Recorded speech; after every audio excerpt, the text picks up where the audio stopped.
촬영물 등 이용 협박 피해 유포 고소로 손해배상까지. 최근 들어서는 성과 관련된 범죄에 대하여는 더욱 엄벌에 처하는 경향을 보이고 있으며 사회적으로도 결코 용서받을 수 없는 죄목으로 굳혀지고 있다고 설명하였습니다. 그렇기에 관련 사안으로 문제를 일으킬 요소가 조금이라도 있다면 연루되지 않도록 매사에 세심한 주의를 기울이는 것이 필요하다고 당부하였습니다. 이전보다 성 관련 범행에 대하여 대중들의 민감도가 향상되면서 과거보다 더욱 세분화하여 범행을 규정 및 처벌하고 있으며 다양한 발전을 이루면서 새롭게 생겨난 법, 조항도 상당히 많다고 설명하였습니다. 범죄가 인정되는 기준 또한 완화되면서 점점 더 넓은 범위에서 범행이 인정되어 당혹스러운 결과를 마주하는 이들이 많아졌다고 하였습니다. 의도하지 않았더라도 혐의를 받게 될 수 있으니 문제에 연루될 소지가 있는 행동이라면 사소한 것이라도 조심하는 것이 좋다고 하였습니다. 실제로 여타 다른 범죄에 비하여 상당히 큰 정신적 피해를 입히게 되며 피해 당사자는 일생 동안 해당 사건의 충격으로 치료를 받거나 일상 속에서 불편, 불안감을 호소하며 살아가기도 한다고 지적하였습니다. 기술의 발전으로 새롭게 등장하게 된 성범죄에는 대표적으로 불법 촬영이나 해당 촬영본을 유포 및 이를 이용한 협박 행위 등이 있다고 하였습니다. 성적 수치심을 일으킬 수 있는 사진이나 영상 등을 촬영하거나 유포 혹은 이용하여 협박하는 행동은 명백한 범죄 행위이며 실형까지로도 이어지는 사안이라고 조언하였습니다. 더욱이 불법 촬영물을 유포하였을 시 실시간으로 퍼져나가는 인터넷의 특성을 고려한다면 현실적으로 완벽한 삭제 자체가 불가하므로 피해자에게는 엄청난 고통을 안겨주는 범죄라 하였습니다. 단순히 촬영하거나 지인 혹은 온라인에 업로드하여 퍼져나가게 하는 행위를 하는 것에서 그치지 않고 이것을 무기로 내세우며 상대방에게 금전 등의 다양한 요구를 하며 협박하는 행위도 죄질이 매우 악한 행위로 본다고 조언하였습니다. 촬영물 등 이용 협박죄의 경우에는 성적인 욕망 또는 수치심을 발현시킬 수 있는 영상을 이용하여 타인에게 신체상의 위해를 가하겠다고 협박한다면 처벌이 내려지게 된다고 설명하였습니다. 여기서 가해자가 사용하는 영상물은 원본이 아닌 촬영물을 복사한 영상이라 하더라도 형벌 대상이라고 조언하였습니다. 해당 행위와 더불어 유포, 매매 등의 행위까지 더해졌다면 실형을 면하기 어려울 것이며 높은 형벌 수위를 마주하게 될 것이라고 언급하였습니다. 본 죄가 인정될 시에는 1년 이상의 징역형이 내려질 것이며 촬영물을 이용하여 상대방이 원치 않는 행위를 강요하는 경우에는 더욱 죄질이 좋지 않다고 판단되기에 3년 이상의 유기징역형으로 더욱 엄중히 다스려진다고 하였죠.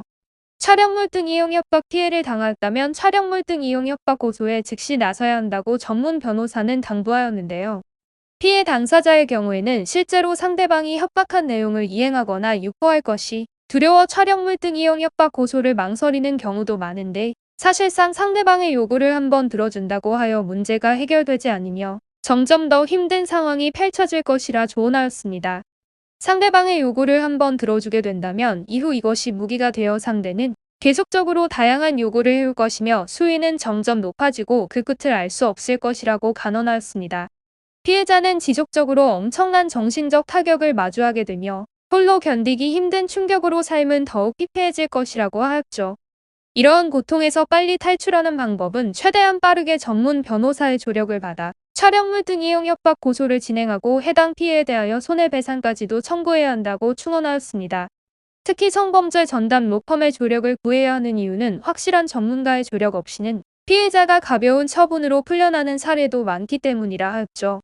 실제로 전 여자친구의 나체 사진 및 영상을 유포하겠다고 협박했던 아역배우 출신의 승마 선수가 논란이 된 일이 있었는데 결과적으로 피해자는 70차례에 걸쳐 협박한 사실이 있었음에도 초범이라는 이유로 집행유예 판결을 받게 되었다고 하였습니다. 촬영물 등 이용 협박 피해자들은 자신이 당한 피해 사실이 명확하기에 변호사 선임을 고사하시는 분들이 많지만 피해자들은 적극적으로 법적 조력을 받아 불리한 상황 속에서도 유리한 결과를 끌어내기도 한다고 언급하였습니다. 그렇기에 피해 사실만을 가지고 홀로 대응에 나서기보다는 상대에게 명확한 처벌과 손해배상까지 끌어내기 위해서는 전문 변호사의 조력을 받아야 함을 강조하였습니다. 성범죄 전문 로펌인 법무법인 AL의 최근 성공 사례를 살펴보도록 하겠습니다. 어플을 통해 알게 된 사이인 의뢰인 A씨와 피고인 B씨는 메신저를 통해 대화를 나누게 되었고 그 과정에서 A씨는 B씨에게 본인의 얼굴과 신체가 노출된 사진을 전송하였다고 합니다. 이후 B씨를 차단하자 A씨에게 A씨의 얼굴과 신체가 노출된 사진을 보내면서 메신저 차단을 해제할 것을 요구하며 자신의 연락을 받지 않을 시에는 해당 사진을 온라인에 유포하고 A씨 지인에게 전송하겠다고 협박을 했다고 하였죠. A씨가 원치 않았던 이러한 협박과 모욕이 담긴 연락은 2년 가까이 지속되었다고 합니다. 극심한 스트레스로 불안, 우울 등을 이유로 A씨는 병원 치료까지 받게 되었으며 한계에 다다른 A씨는 AL 측의 촬영물 등 이용 협박 고소에 대한 법적 조력을 요청하게 되었습니다. AL 측은 약 2년간 B씨가 보내온 모든 메신저 내용을 정리하였고 그 중에서도 모욕 및 협박의 수위가 심한 내용을 정리하여 A씨의 인격권과 명예를 침해하는 B씨의 중대한 불법 행위에 대하여 피력하였습니다.